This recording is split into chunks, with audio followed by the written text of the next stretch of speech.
Bonjour, voilà, nous vous disons bienvenue encore dans ce programme de formation en cours de pianoforte.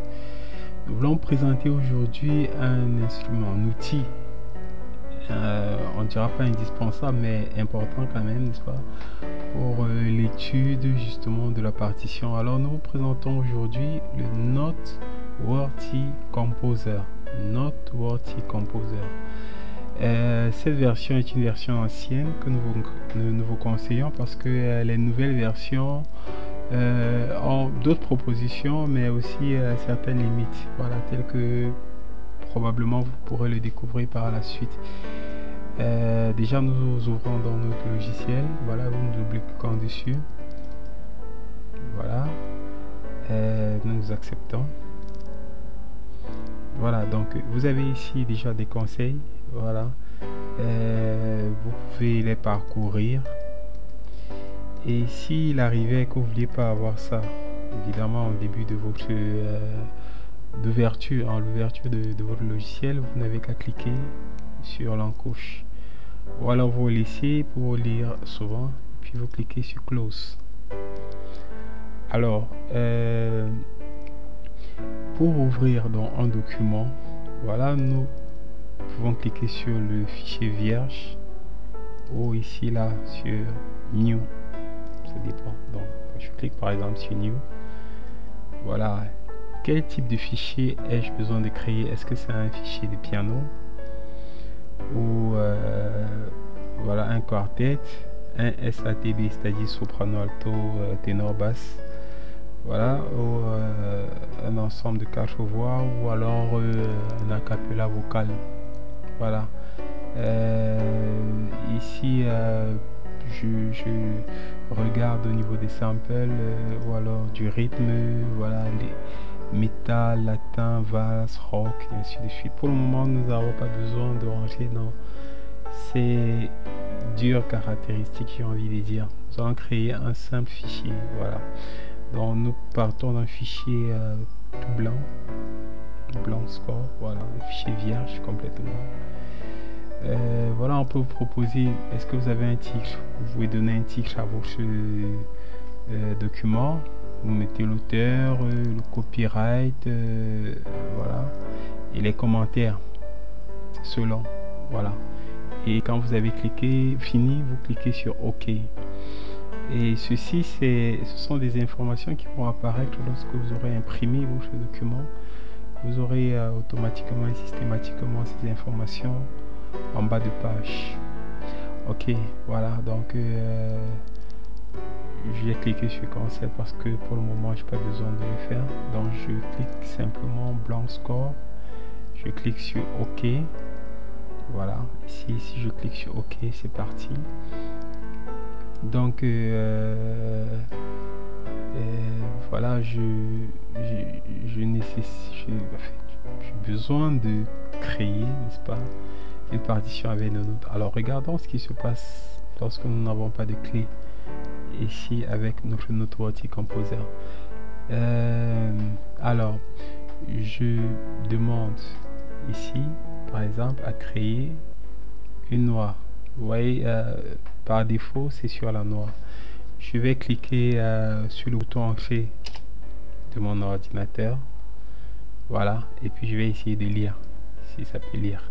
Voilà, ça me donne quand même des notes par défaut, voilà. Donc je peux avoir ceci et je peux avoir une autre note, par exemple sur le do.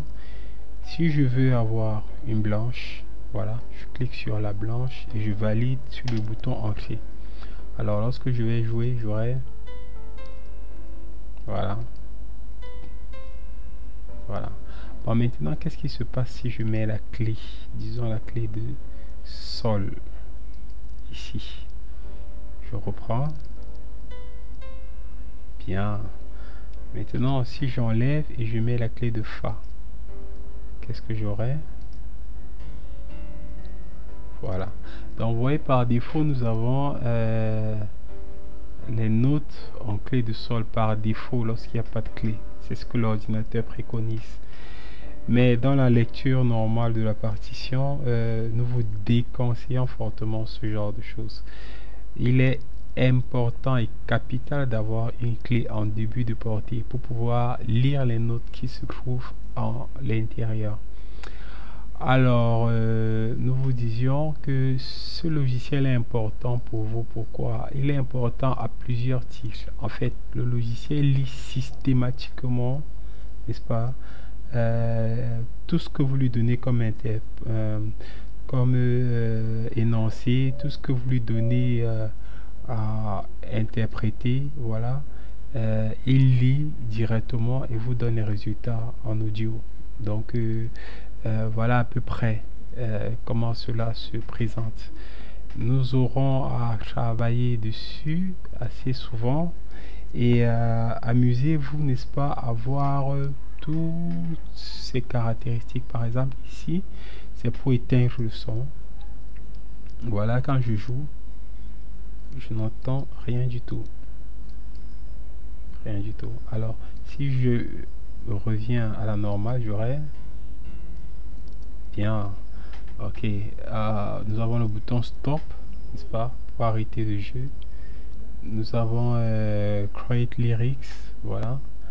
Vous allez pouvoir agrandir, imprimer, enregistrer, ouvrir un document, nouveau document, le bécard, le bémol, le dièse, le double dièse, le double bémol, la ronde, la blanche, la noire, la croche, double croche, triple croche, quadruple croche, la noire pointée, le legato ici, voilà. Et ici là, nous avons les notes pointées, staccato, voilà, nous avons des staccato ici, des tenuto, des notes accentuées, voilà. Ici nous avons des effets de piano, voilà. Donc on peut jouer rapidement une note avant de tomber sur la note attendue.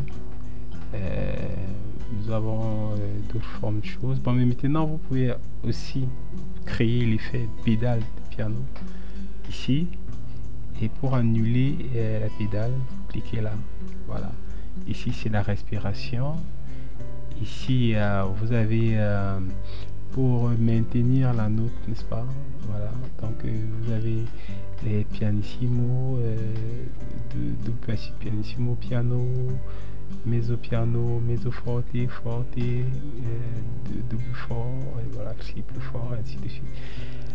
Vous pouvez les cliquer, vous pouvez cliquer sur ces touches et vous verrez l'effet. Ici par exemple nous avons le C barré. Le C barré va plus vite, donc doublement plus vite que le C en général. Alors ici vous avez les mesures, voilà, 4, 4, 3, 4 et autres, voilà. Et ici vous avez les éléments pour l'armature. Vous avez ici la clé d'ut, la clé de sol, la clé de fa, pardon, la clé de sol, voilà. Donc vous avez tous ces outils, et puis à côté aussi vous avez le preview, c'est-à-dire que voir avant d'imprimer. Si vous voulez enregistrer tous les travaux que vous avez à faire, voilà, vous pouvez cliquer là-dessus. Là c'est pour ouvrir toutes les fenêtres, voilà.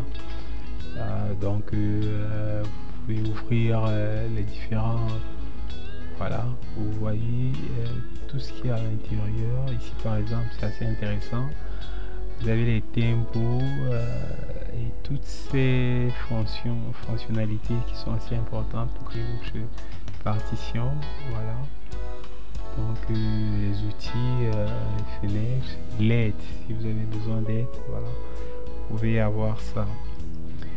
Donc nous vous disons merci d'avoir suivi, n'est-ce pas, cette introduction au Noteworthy Composer. Par la suite nous verrons comment mettre à profit, n'est-ce pas, surtout pour le tempo. Voilà, on vous présentera comment vous pouvez exploiter le tempo avec les noires, les blanches, les rondes, les blanches pointées et ce genre de choses.